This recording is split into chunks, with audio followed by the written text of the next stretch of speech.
আসসালামু আলাইকুম। কেমন আছেন আপনারা সবাই? আশা করি ভালো আছেন। আমি ডক্টর রিনা নাসরিন, অ্যাসিস্ট্যান্ট প্রফেসর হিসেবে কর্মরত আছি গাইনি অ্যান্ড অবস ডিপার্টমেন্টে। এছাড়া আমি চেম্বার করছি delta health care hospital, Mirpur 11.5। তো আমি তো অনেক দিন ধরে একটি ভিডিও চ্যানেল রান করছি, বিভিন্ন দরকারি প্রয়োজনীয় ভিডিও দিচ্ছি। তো আলহামদুলিল্লাহ আপনারা অনেক কিছুই জানতে চাচ্ছেন, আপনাদের অনেক ধরনের প্রশ্ন আসছে।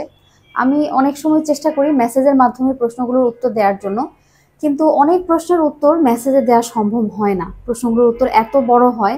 তো আমি ভাবলাম আমরা প্রশ্ন উত্তর নিয়ে একটি সেশন করি। তো আজকে সেই প্রশ্ন উত্তর পর্ব আমরা করব। আপনাদের তাহলে কিছু প্রশ্ন আমরা দেখি।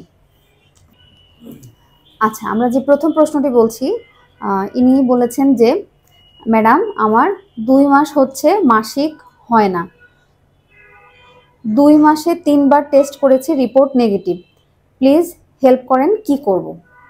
ওকে, আচ্ছা, আপনার 2 মাস যাবৎ মাসিক হচ্ছে না, আপনি বাচ্চা নিতে চাচ্ছেন, কিন্তু আপনি 3বার টেস্ট করেছেন, 3বারই নেগেটিভ হয়েছে।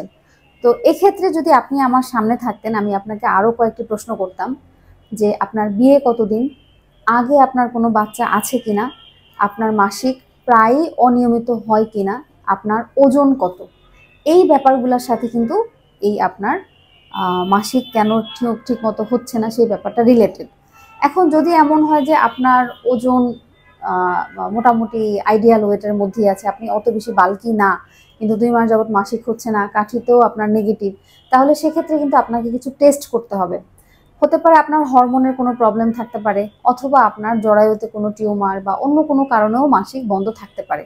আবার আপনি যদি বাসায় টেস্ট করে থাকেন, সেটা কিন্তু অনেক সময় ফলস নেগেটিভ হয়। দেখা যাচ্ছে যে উনি কনসিভ করেছেন, কিন্তু বাসায় যেই টেস্ট কিট সেটার কোনো হয়তো পুরানো হয়ে গিয়েছে, বা দোকানে অনেক দিন ছিল, বা নষ্ট, সেটা বারবার নেগেটিভ দেখাচ্ছে।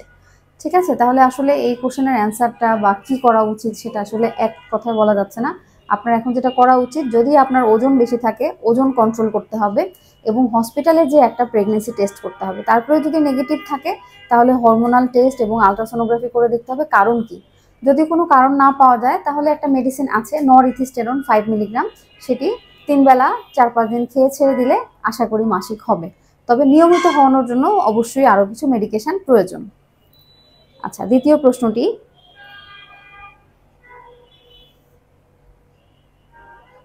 ম্যাম 1 মাস হয়ে গেছে আমার পিরিয়ড হচ্ছে না এবং আমার তলপেটে খুব বেশি ব্যথা করে, পিরিয়ড হলে যেমনটা ব্যথা করে ঠিক তেমনভাবেই।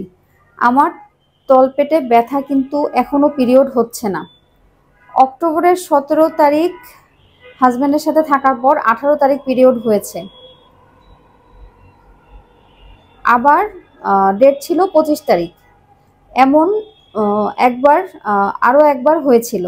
এভাবে পিরিয়ড যেমন 4-5 দিন থাকে, তেমনটা হয়েছিল 18 তারিখে। আসলে ব্যাপার কি, এত বড় প্রশ্ন প্লাস অনেক সময় অ্যান্সারটা মানে পড়তেও একটু কষ্ট হয় ব্যাপারটা। আচ্ছা, পিরিয়ড 4-5 দিন থাকে, তেমনটা হয়েছিল 18 তারিখে। তারপরে আবার ছিল কোনো টেস্ট ছাড়াই। আচ্ছা, উনি আবার ভ্যাকসিন দিয়েছিলেন কার্সিনোমা সার্ভিক্সের জন্য, সিএ সার্ভিক্সের এগেন্সটে যে ভ্যাকসিন সেটা দিয়েছেন। আচ্ছা, এখন বলছেন যে টিকা দিয়ে থাকি, এখন আমার কি করতে হবে যদি একটু বলতেন খুব ভালো হতো। আচ্ছা, একটা ব্যাপার দেখেন, সেই একই কথা, অনেকগুলো প্রশ্ন করার থাকে আসলে। এটা কিন্তু এমন কোনো না যে আমার একটু জ্বর হয়েছে আপনি একটা মেডিসিন দিয়ে দেন, বা আমার ডায়াবেটিসের জন্য কোন ওষুধটা। আপনি যখন 2-1টা প্রশ্ন করেন, এটার সাথে কিন্তু আরও অনেকগুলো প্রশ্ন রিলেটেড, এছাড়া কিন্তু অ্যান্সার দেওয়া যায় না। এই যে আপনার পিরিয়ড হচ্ছে না, তাহলে আপনি বাচ্চা নিতে চাচ্ছেন কিনা, আপনি কি পদ্ধতি ব্যবহার করেন, পদ্ধতিতে কোনো ভুল হয়েছে কিনা, আপনি যদি পিল খান, পিল কোনো মিস হয়েছে কিনা, বা স্বামী যদি কন্ডম ব্যবহার করেন, কন্ডমে কোনো ভুল হয়েছিল কিনা, অথবা আপনার আগেও মাসিক অনিয়মিত ছিল কিনা। আচ্ছা, আপনার যে স্বামী সহবাস হওয়ার পরে রক্ত যায়, তাহলে তো আপনার জরায়ুর মুখটা একটু চেক করা দরকার। এটার জন্য অবশ্যই আপনাকে একজন বিশেষজ্ঞ ডাক্তারের চেম্বারে যেতে হবে। ডাক্তারের চেম্বারে অনেক সময় বিছানা থাকে, ওই বিছানায় শুয়ে উনি সরাসরি আপনার মাসিকের রাস্তাটা, জরায়ুর মুখটা দেখবেন যে জরায়ুর মুখে কোনো ঘা, ওখানে কোনো ইনফেকশন আছে কিনা। আর যাদের বিয়ে হয়ে গেছে অনেক দিন, তারা কিন্তু আসলে জরায়ুর মুখের একটা টেস্ট না করে ভ্যাকসিন না দেয়াই ভালো।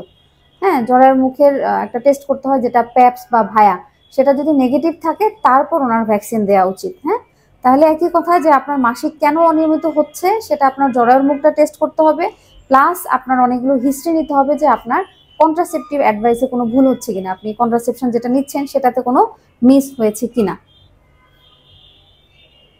আচ্ছা, আরেকজন বলেছেন আমার বিয়ে হয়েছে 4 বছর, একটা বেবিও আছে, বেবির 3 বছর এখন, আবার বেবি নেওয়ার জন্য প্ল্যান করছি আমি। অলওয়েজ যে গাইনি ডক্টরকে দেখাই উনি বলেছেন যে বেবি নেওয়ার জন্য অনেকগুলো ওষুধ দিয়েছেন। এই মাসে আমার মিস হয়ে গেছে, 19 দিন হয়ে গেছে, কিট টেস্ট করলাম নেগেটিভ। এটা 19 দিন পার হয়ে গেছে কিন্তু নেগেটিভ, তাহলে এটা কেন হচ্ছে ম্যাডাম আমাকে একটু বলবেন? কখনো আমার এই ধরনের সমস্যা হয়নি। কিট টেস্ট করার জন্য বা আমার, আচ্ছা হয়নি, আমি কি আরও অপেক্ষা করব কিট টেস্ট করার জন্য, বা আমার কি কোনো সমস্যা হয়েছে প্লিজ বলবেন।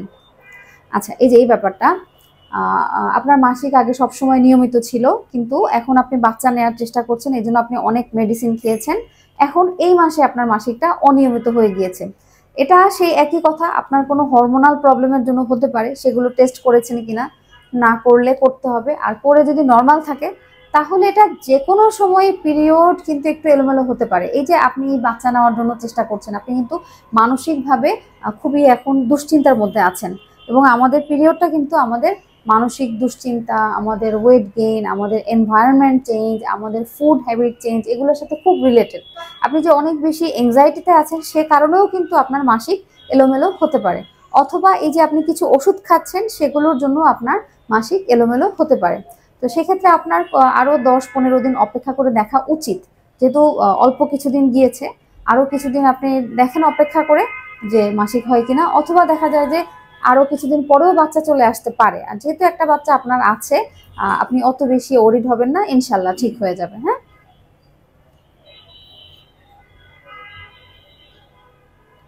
আচ্ছা, আরেকজন লিখেছেন আমি মেলামেশা করার পর 2 মাস ঠিকমতো পিরিয়ড হয়েছে, এখন হচ্ছে না, তাহলে কি ওষুধ খেলে মাসিক হবে? সবকিছু টেস্ট করেছি, সবকিছু নেগেটিভ বলছে, তাহলে কি লক্ষণ?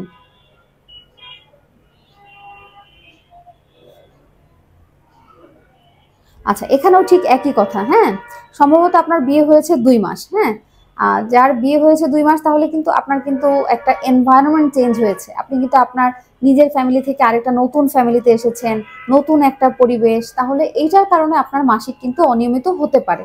আপনি আরও 1-2 মাস দেখেন, হয়তো আস্তে আস্তে ঠিক হয়ে যাবে, কিন্তু এরপরেও যদি মাসিক অনিয়মিত হয় তাহলে অবশ্যই আপনাকে একজন বিশেষজ্ঞ ডাক্তারের শরণাপন্ন হতে হবে, আলট্রাসোনো, হরমোন, রক্তের কিছু পরীক্ষা করতে হবে কেন এটা হচ্ছে না। আচ্ছা, আরেকজন লিখেছেন আমার একটোপিক অপারেশন হয়েছে, হওয়ার 3 মাস পিরিয়ড রেগুলার ছিল, এখন 1 মাস 10 দিন পিরিয়ড অফ, কনসিভ করেনি, এখন করণীয় কি? আপু, আপনার জন্য একই কথা, আপনি একটু অপেক্ষা করেন, যদি আপনি ঠিকমতো পদ্ধতি ব্যবহার করেন, যে আপনি পিল খাচ্ছেন অথবা স্বামী কন্ডম ব্যবহার করছে বা ইনজেকশন নিচ্ছেন, তাহলে আপনি নিশ্চিত থাকেন যে আপনার বাচ্চা পেটে আসে নাই, কয়েকদিনের মধ্যে হয়ে যাবে। তারপরেও যদি আরও 10-15 দিন অপেক্ষা করার পরও না হয় তাহলে আপনাকে হসপিটালে যেয়ে প্রেগনেন্সি টেস্ট করতে হবে, আলট্রাসোনোগ্রাফি করতে হবে। যেহেতু আপনার একটা একটোপিক অপারেশন হয়েছে, আপনার বডিতে একটা বড়সড় অপারেশন হয়েছে, তখন কিন্তু বডি নিজেই তার কিছু রক্ত সেভ করার চেষ্টা করে, তখন কিন্তু মাসিক অনিয়মিত হতে পারে।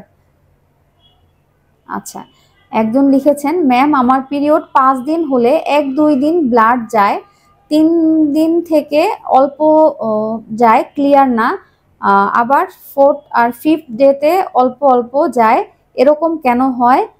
কোনো প্রবলেম হবে? না, এটা কোনো প্রবলেম না, অনেকের পিরিয়ড এরকম হতে পারে।